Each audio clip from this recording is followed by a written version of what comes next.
Welcome back to the Remote No Pressure podcast. Bill, it's great to be back. It's great to be back. Yeah, That's what I always say. It's great to be back. You took me off my game. Did I really? 2 weeks in a row. 2 weeks in a row. 2 weeks in a row. So how is this supposed to go? You're supposed to say, hey, I don't know. I always say, yeah, it's great to be back. Really? That was my line. Yeah. So I took your line. So it's more like, hey, welcome back to the Remote No Pressure podcast. How you doing, Bill? Yeah, it's great to be back. There we go. That's it. Oh. That's almost as like, let's light the fire-ish, right before the podcast. Yes. Or until next time, go fishing. Yeah, exactly. I'm sorry, bro. No. I wouldn't want you like taking my lines. Nor would I. You know what I mean? Let's light the fire. Just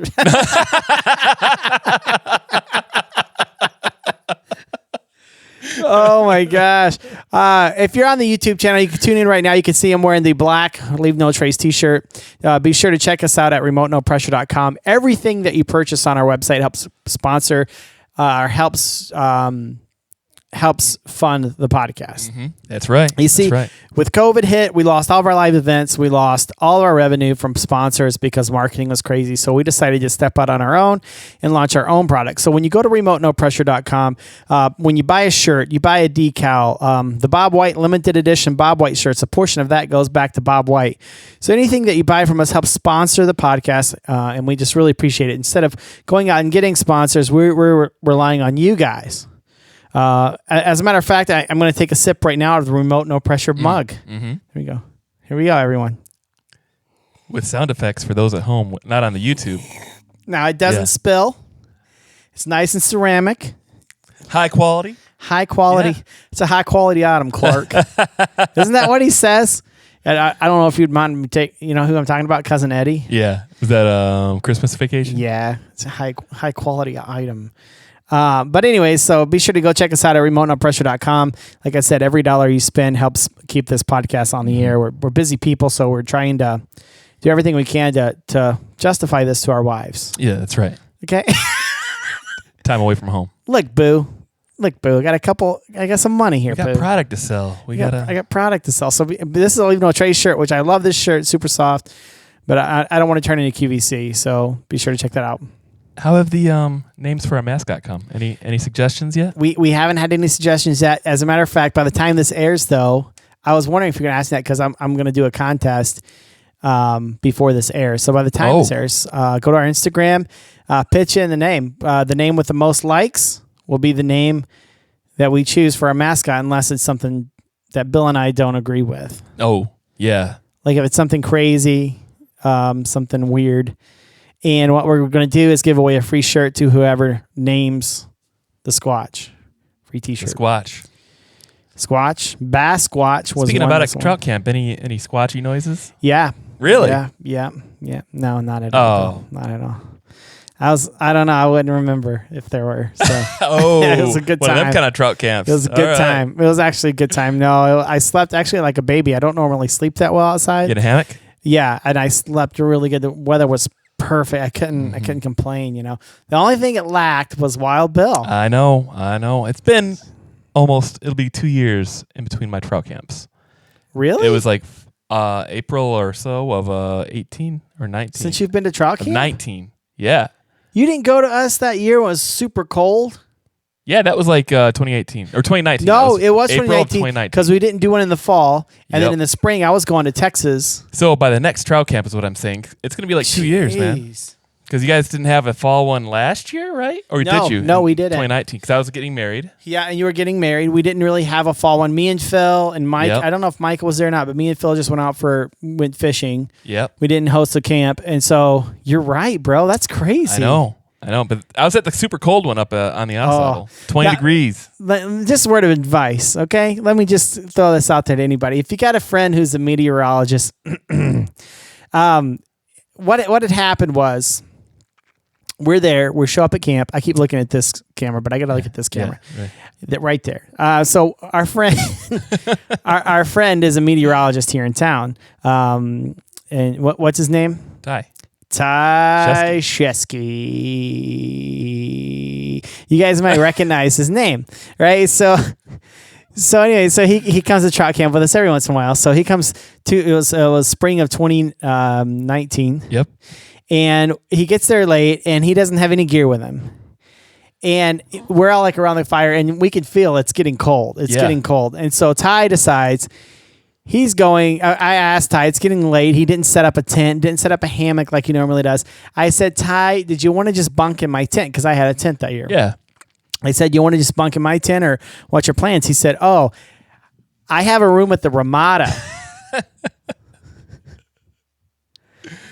Anytime you go to trout camp with a meteorologist and he gets a hotel room, you should probably get a hotel room as well.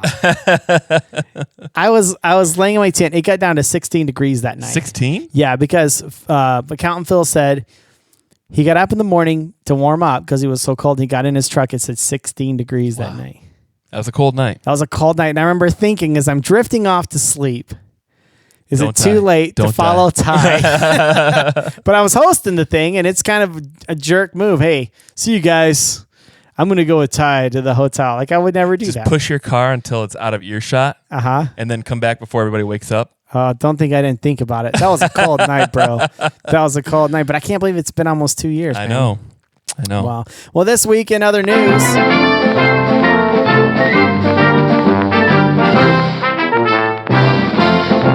Bill, do you think UFOs are real? I believe the phenomenon is real. You don't think they're real beings? That's a tricky conversation right there, a tricky subject, because I think they're, like we were saying in a previous take, interdimensional beings. Right. So, yeah, I guess so in one sense. I think they're real beings. And that's what I was talking to last week with Andy Margarita, how I believe that the Sasquatch and or Bigfoot is really an interdimensional being. I think it can travel from interdimensional, I've heard there's correlations between Bigfoot and UFOs too. Really? Yes. Tell me more, Bill. Just if certain people are more prone to experiences from the like. Okay. And they're usually experiencing them at the same time. Like they'll hear the noises or see the things that Sasquatch walking through the woods or something, but then also see UFOs or see a lot more of that kind of thing. Not like getting probed or anything. Yeah. You don't want any probes. No. Or never mind. I was gonna go back to our mermaid story. Episode 1 of this season with Bob White, we talk about a man who was sexually assaulted by a mermaid. Merman. It's a merman. Yeah. I'm really surprised anyone listened to past that, because some people actually listened to Bob White's interview, got some good feedback. I'm really surprised anybody listened past that mark. I know. But anyways, in other news, former Department of Defense, this is according to the Huffington Post, former manager of the Department of Defense Aerospace Threat Program, UFOs, quote, UFOs are real. I'm gonna try to read this without laughing, because our previous take, there's a couple of screw-ups. Yeah. Something extraordinary was revealed today. Former high-level officials and scientists with deep black experience who have always remained in the shadows came forward on one platform. These insiders have long-standing connections to government agencies which may have programs investigating unidentified aerial phenomena, UAPs or UFOs. The team includes 25-year veteran of the CIA's Directorate of Operations, a Lockheed Martin program director for advanced systems at Skunk Works, and a former deputy assistant secretary of defense for intelligence. I did pretty good. You did really good. I was impressed. I was really worried about the directator. No, I can't read it right. You first take was pretty bad. I blushed. Quite a bit of innuendo, but it's official. We got some links down below where you can check out that article about UFOs are real. Actually, they're coming out and there has been a lot of disclosure this last couple of years. Like a lot more of these articles coming out from the Pentagon and from other sources. The Pentagon just came out and it talked about 9/11. No, Russia and China having energy weapons, direct energy weapons. Russia and China? Yeah, that's the main reason for Space Force. Is that where they can just take out our power grid like that? That's a wow. Why does that name escape me? What is an energy? Energy would be like a laser, direct energy weapon, or a shark with a freaking laser on its head. That's what everybody's You're thinking of an EMP, though. Okay. That's what would take out our grid. Okay. If you detonate a nuke over America, like over the Michigan, clouds or whatever. We'd all go back to the 1800s. Would you want that to happen? In some regards, yes. No more social media. No more podcasts. It'd be a simpler time. I mean, it would be Back to the Future Part 3. Whoa. We could go from Part 2 to Part 3 like that. Yeah, because we're past Part 2. Wasn't it 2015? Yeah, we're 5 years past Part 2. I'm still waiting for my flying car because that was sweet. I know. Or that hoverboard. That was sweet. The hoverboard. And I remember when the hoverboards came out, if you guys remember this, when Back to the Future Part 2 came out, when the hoverboards came out, I heard that the technology was there, but parents were not allowing it to be let out because they didn't want the technology and the kids getting hurt. That's what I was told. Fake news. Fake news. That was fake news. But I remember the technology. I remember going to school and I was like, yeah, they have the technology. It's real, guys. But their parents, there's a Blame parent. your folks. Yeah, it's a parent. It's probably thing. a board meeting. There's some kind of board meeting. They got together with the moral majority and they decided this is not a good thing. That was a 90s, 80s thing. Moral majority. Remember that?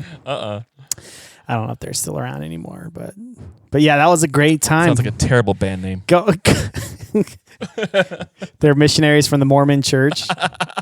We are the moral majority. We're the moral majority, and they have the white shirt, short sleeves, backpacks, tie, pants. Anyways, I'm gonna go. So I'm gonna change subjects because I know there's some people out in Utah. Hallelujah. Now here we go. So this week, have you read the book? The Subtle Art of Not Giving an F. I have not. By Mark Manson. I highly suggest you. I'm going to loan it to you today. Before you leave the studio today, the studio is in my basement. I'm going to provide. Is that it on the shelf over there? Is that it actually? That's holding the shelf up. So it's actually no, but I'm going to let you borrow. But it's all about how we shouldn't care so much about. We should be who we are really. And I'm going to give that to you. But anyways. I was going to wait for the movie. Yeah. I'm sorry. Threw you off that whole. Yeah. So I'm gonna let you look. But this week we have Mark Usyk on the podcast, and the reason I reached out to him is because he posts a lot of stuff on social. I follow him. You can follow his links below. But he just has cool content, and he doesn't really seem to care. And for some reason, people who have that trait seem to attract me. I'm like, wow, I got to talk to this guy because it seems like he puts out some goofy content. He just doesn't care. He's like, whatever. You know what I mean? That's awesome. Yeah.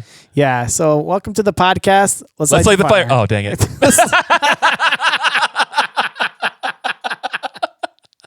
You were waiting for that the entire time.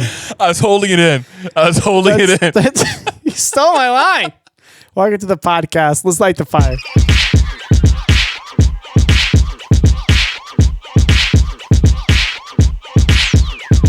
All right. Today on the Remote No Pressure podcast, I'm very excited about this interview because I've been following you for a while. It's Mark Usyk. Mark, I've been following you on Facebook. I don't know how we became friends. We got a lot of mutual friends, and your content is just you just don't. It doesn't seem like you give a crap, and I like that a lot. Awesome. I'm taking that as a win. You wrote the book recently, Carps Are Jerks, and on the inside of the jacket it says that you call yourself a marginal fly fisherman, and I think that's great because I often refer to myself as that as well, just kind of marginal. I'm learning, but for someone to admit that in a book about fly fishing, that's just kind of funny. It's that that's part of that, which I'm going to start wearing that badge, that I just don't care. That's part of that attitude. Listen, this is the way it is. It's who I am. I'm not nobody's the greatest. There's always somebody better, but I am far from even mid. I'm down at the lower level. Before we get into some talk about your book, as far as you not caring, right? I mean, some of the stuff you put out there, were you always that way, or did that, as you gotten older, you just kind of stopped worrying about things? Oh, this is something I've actually been thinking a lot about in my head lately. In high school, I just didn't care. To the point where I almost didn't make it out of high school. But where I'm going with this is that if something happened, whether it was me getting in trouble or just something in general not going right, my attitude up until I left home was, well, there's nothing I can do about it now. No big deal. It is what it is.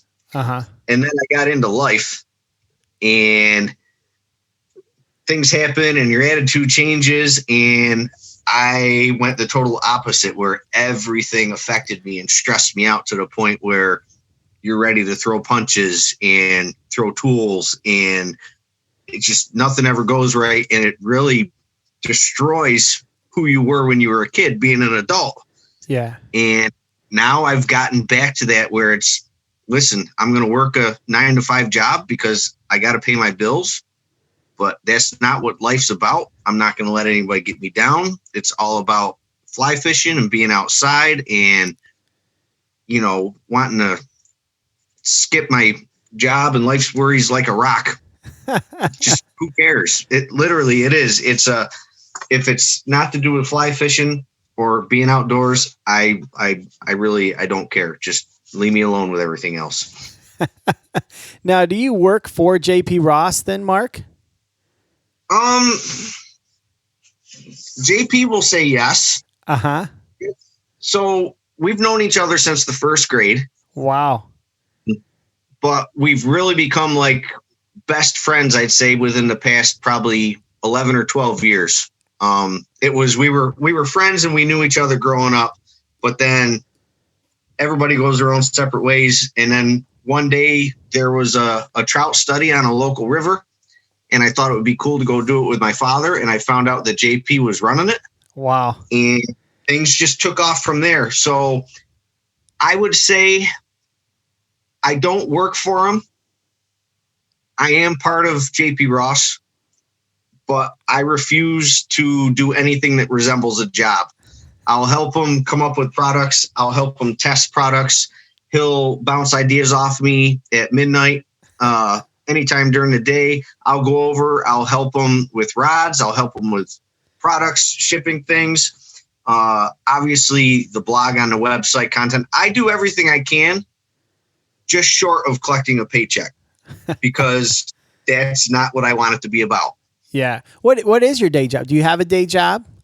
I do have, yeah, unfortunately. I went and got a house and had kids and cars, so I need money. Yeah. I work in the total opposite of fly fishing and unplugging. I work in a production plant. We make bust your phone open, your camera equipment, everything in there.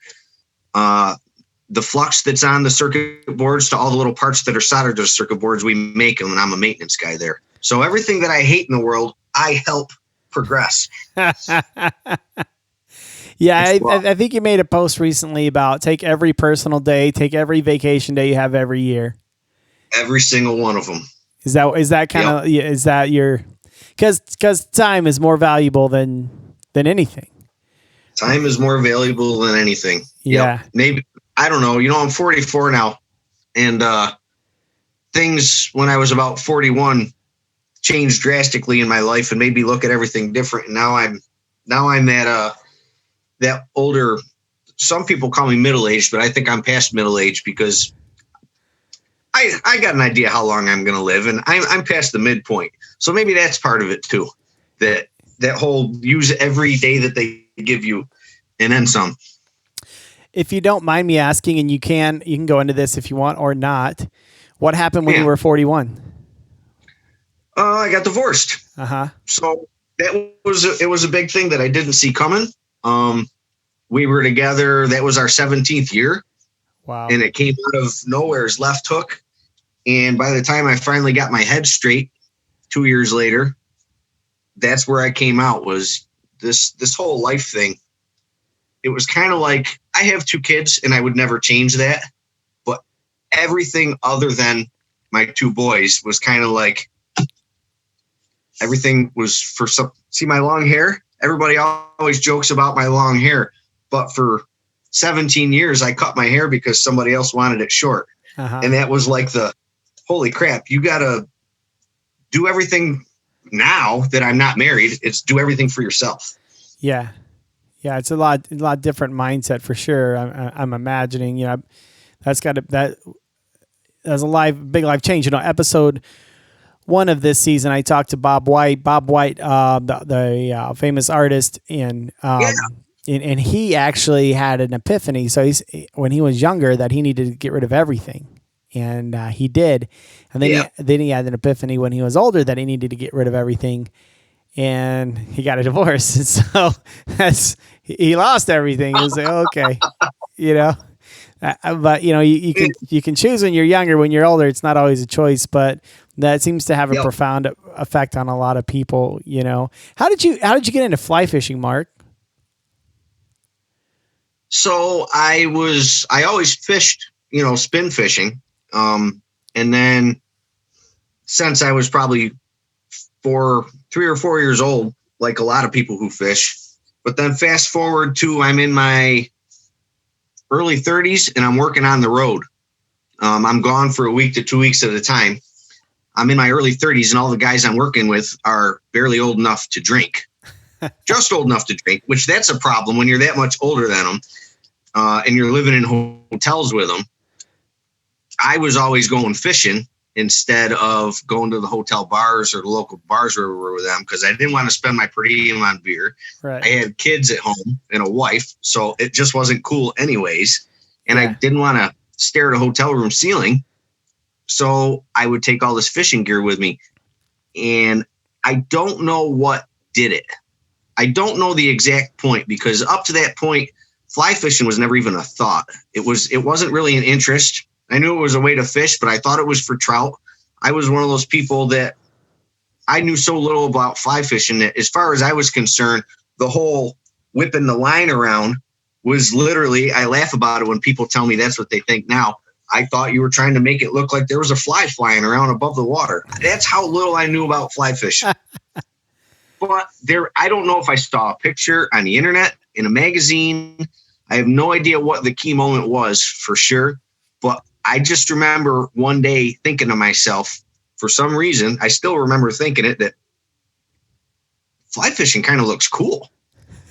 It's just something clicked in my head. Maybe it was an age thing. I really don't know. I know I was getting bored with the spin fishing because I was no matter where I went, I caught fish, no matter what they were. I was catching something, and maybe it was I wanted a new challenge, and something clicked in my head. I mentioned it to my father that I thought it would be cool.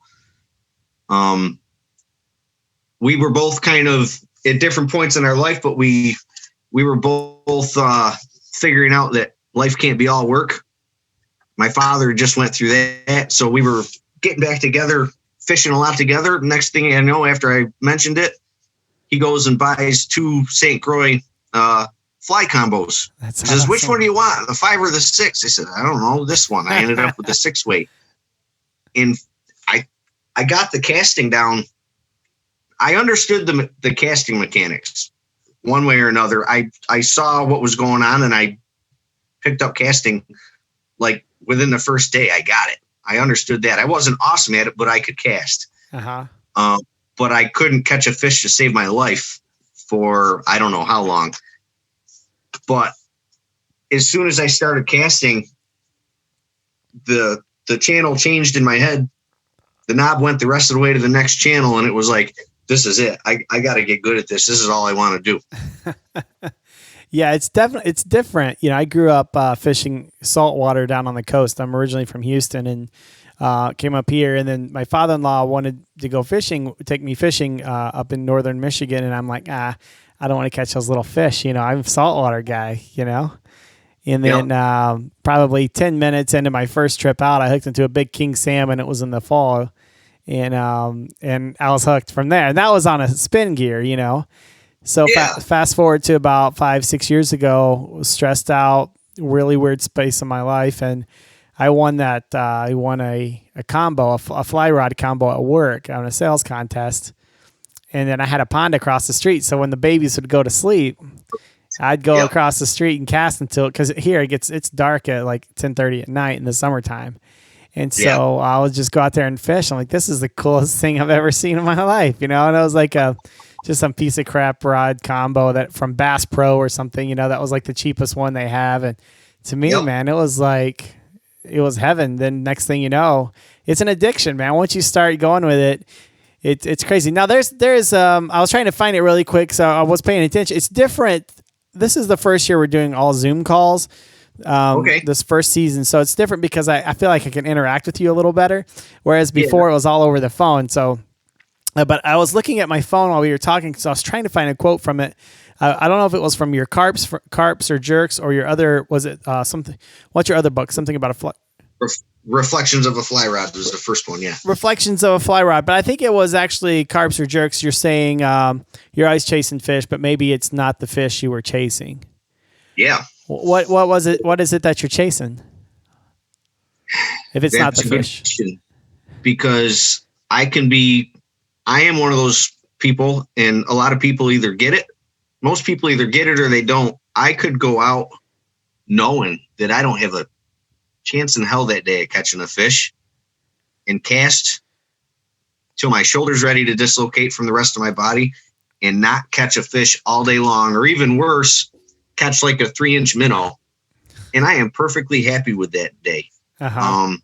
So I really don't know. I know I'm not chasing fish. I love catching the fish. The fish are the excuse to go. They're what get me out there, and catching a good fish one time is what gets me going out the next time. But I never expect to catch the good fish the next time. If it happens, awesome. I think I'm chasing that idea that I can leave everything behind. Probably is one of the things, without analyzing it too deep. I'm chasing an idea, most likely, that I don't need everything else that's not out there on the water. That you could leave it all behind. I think that's, I think as you get older, now I've got 2 boys myself as well. How old are they? My oldest is 11. My youngest is 8. And so, all right, mine are 11 and 15. So so you get it, and I think the cares of the world can really weigh you down a lot. You're working, you're hustling, you're doing everything you can to put food on the table. There's these expectations of you as a man. And, I live in a very, very conservative area in Michigan where wives don't normally work, but my wife works, and, we get crap for that. And, it's a weird, yeah, I know. I let my wife go to work because she wants to, Oh, but it's an interesting, it's always hustling, always working, and you want to escape. My wife knows one night a week, I'm not going to be home. I got to go fishing. I got to go hiking, and she's very understanding. And then she's the same way. And especially in the summer, she'll go out on a hike once a week, because without that, you do want to escape, and if you take a look, I know I'm kind of going on a tangent here. I think it's like 70 to 80% of suicides are white middle-aged men, white middle-aged, our age, between 35 and 50 men. And you wonder why that is, I think they want to escape. I think they're trying to, they don't know how, and that's not always the case. I can't make a blanket statement. It's total assumption, but it seems like there needs to be an escape. I think there's that desire in all of us sometimes when crap hits the fan or things get heavy, you want to run, and I think that's excellent point that that you made there. Now, Carps or Jerks, what made you decide to write that, and first of all, how'd you come up with a title? Because they are jerks. So the title actually was a line in my first book, Reflections of a Fly Rod. Okay.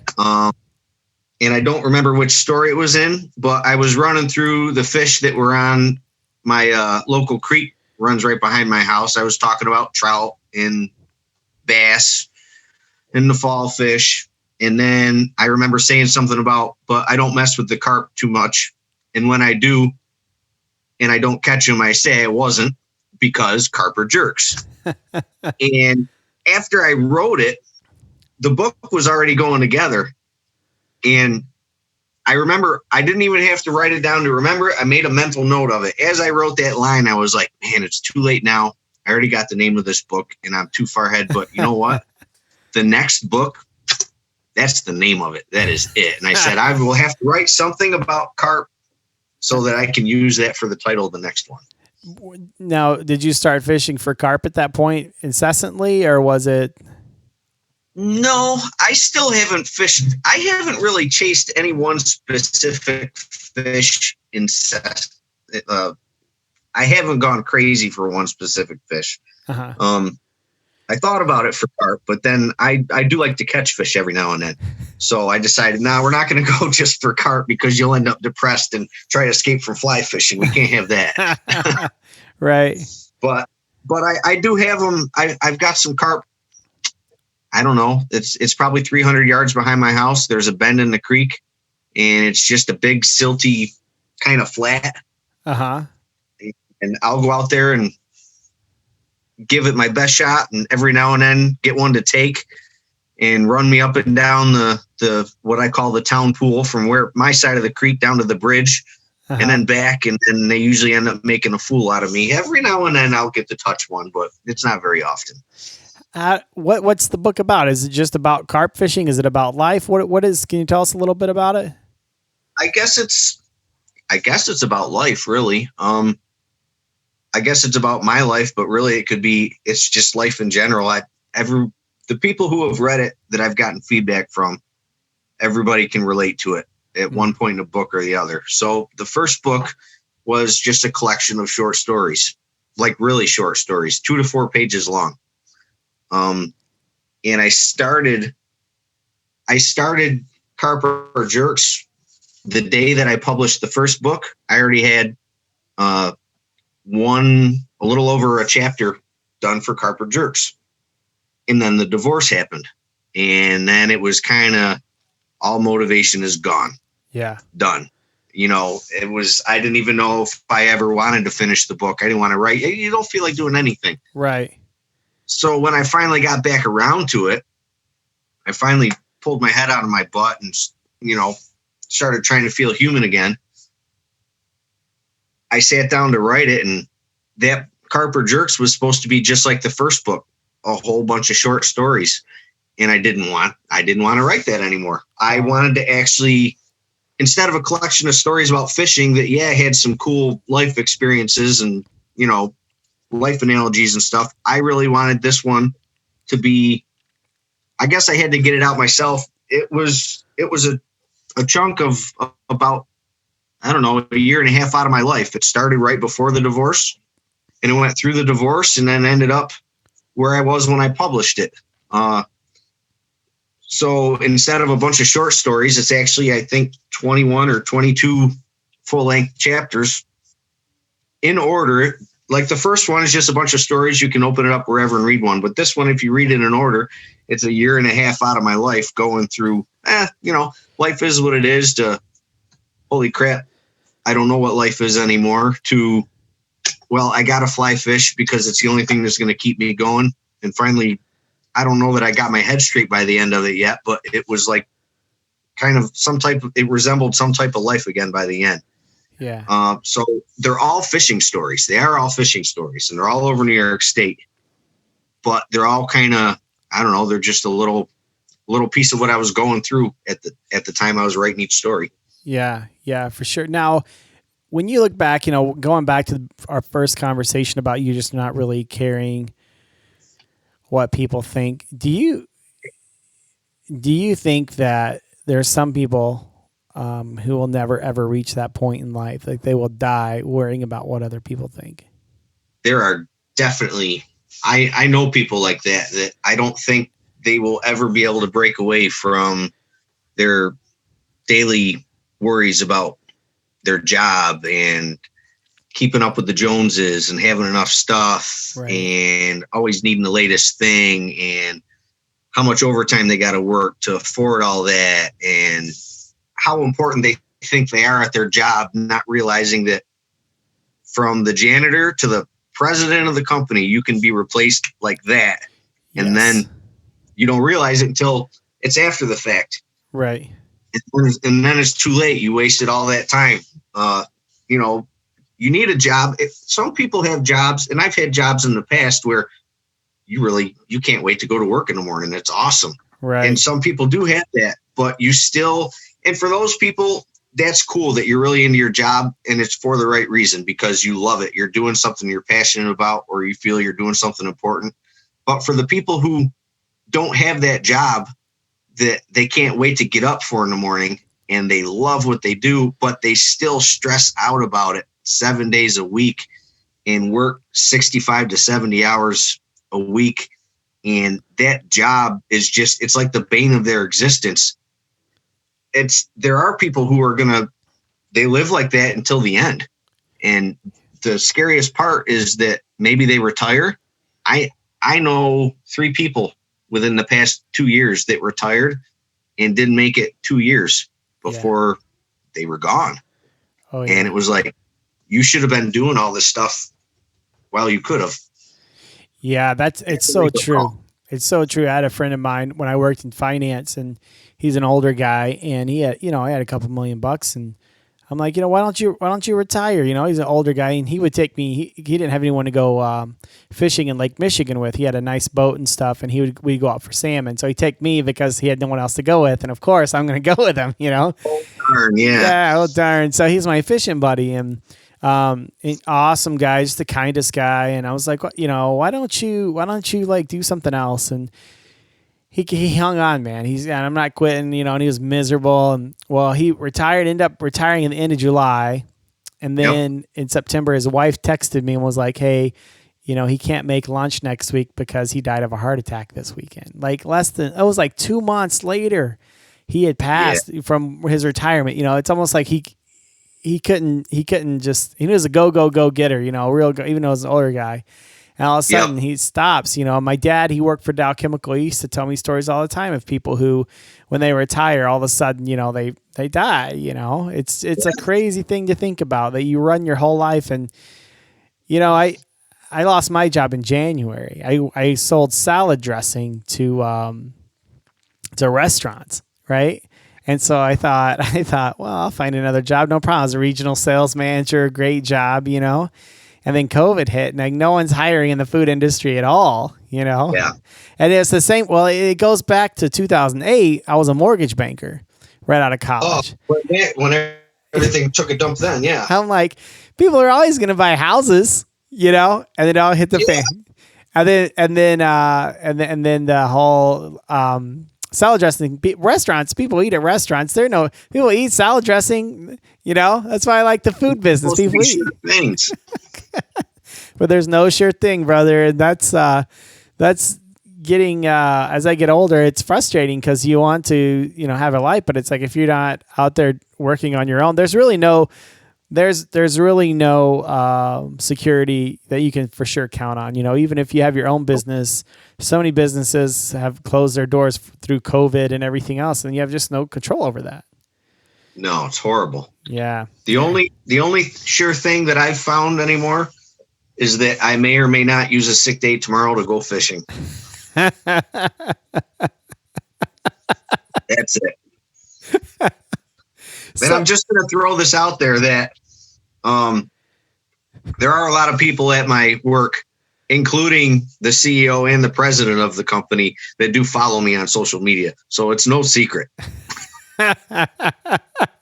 It is what it is, right? It is what it is. It's not that I hate my job. I just really want to live my life. That's what it is. Yeah, for sure. Now, you've written 2 books so far. We're going to put some links down below. If you are on our YouTube channel, be sure to go down below there. We've got links to Mark's books there in the show notes. And then, so be sure to click on that and check out his books. He's written 2 books, Carps or Jerks. And what was the other one? The Fly Rod? Reflections of a Fly Rod. Reflections of a Fly Rod. And both of them, he wrote. So we got links down below. Be sure to click that. Also click the subscribe button as well. Our YouTube channel is a pretty new thing. This is really our second season doing it. But last year, it's a lot of work, to get the content up and going, and a lot of work. Yeah. So what's next? Are you going to be writing any more books now that you're on the other side of this divorce thing? You've had a little life underneath you. You're going to be writing another book, or what are your plans, Mark? I've got another book in the works. I've got, I think, 4 chapters that I'm completely happy and done with. And I've got a list of fishing trips and fishing days on the wall to complete the rest of it. I I was writing. This book had stalled because I was trying to write one before this one that was actually, it was a factual book about a brook trout study that I was involved with in the Adirondacks. And I like writing stories. So that's what I was trying to make it sound like, but I'm not good at writing that type of stuff, trying to keep all the facts and the names and the dates straight. And this is what was going on. And I just didn't like the direction the book was going. And finally I said, you know what? This isn't going to happen. And it's holding everything else up because I really wanted to get this next book going. So I said, the stories I got for this one, I'll spread out and I'll use them through other books in the future. And I moved on to this one, and this one's actually going good now. You can't force yourself to do something you just don't have your heart in. Yeah, I hear you. And being a creative, the facts and figures, the accuracy is not always an easy thing. Yeah. You seem more like a fly by the sea, like you come up with things in your head, like stories. And I'm the same way. I'm a songwriter. It's like you get these stories in your head. For me to sit down and write a term paper or something with research, it's going to just be a cluster, I give it to my wife and be like, can you just look over this? Because my wife, of course, you marry the person that's exact opposite of you. She's very detail oriented. So, yeah. So if you see, if you go to our website and you find a grammatical error or something like that, it's because of me, but she usually tries to find those for me so I don't look like an idiot. I'm a marginal website designer. Yeah. So we'll put your links up on Amazon there, but is there any other place that they could find you or get your books that maybe be more profitable for you, or where would they go to find you, Mark? You can buy them both on Amazon and like Barnes and Noble and stuff, but yeah, you can get them straight from jprossflyrods.com. They're on there. And if you buy them from there, they're signed copies if you care about that type of thing. Awesome. And then, the only other place that you can really buy them is one town north of here. My cousin's got a bar, and you can buy them in the bar. Sounds like, do they serve chicken gizzards there in the bar? No chicken gizzards. No, is it like a dive bar, or is it they're a brew pub. They're called it's the 16 Stone Brew Pub. They're in Holland Patton. They usually got 15 or 16 of their own brews on tap. It's a brewery. They brew everything right there. Amazing. And it kind of that, number one, it was family. And number two, right around the corner from my house, I have a bar in the little town I live in.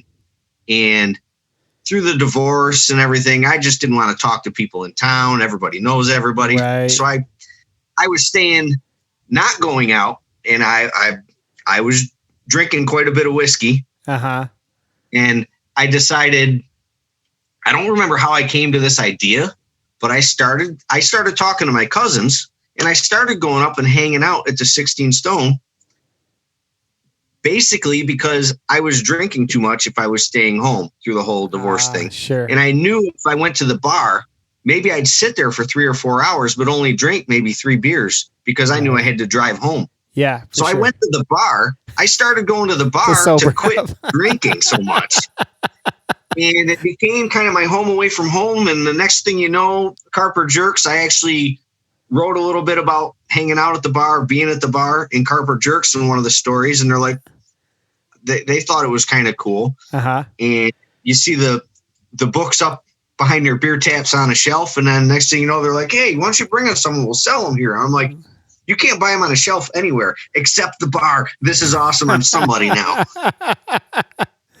Well, Mark, thank you so much for hanging out with me tonight, man. We'll be sure to put your links down below, and it's just so gracious. Yeah, so gracious, man, for you to spend some time with us, and I'm very excited to get to know you a little bit better. Love your content. It's just cool. It's just my kind of content. I love it. So if somebody will read one of my posts or something and decide, you know what, I need to go hiking or I need to go fly fishing and not go to work this week for a day, that's like the greatest reward for me, is to get a message and say, oh, I just finished reading a story in your book, or, your post the other day made me call in. Awesome. Well, all right, man. Well, thanks a lot. We'll put the links up. Thanks for hanging out with us, Mark, and you have a great night. Hey, you too, Jeff.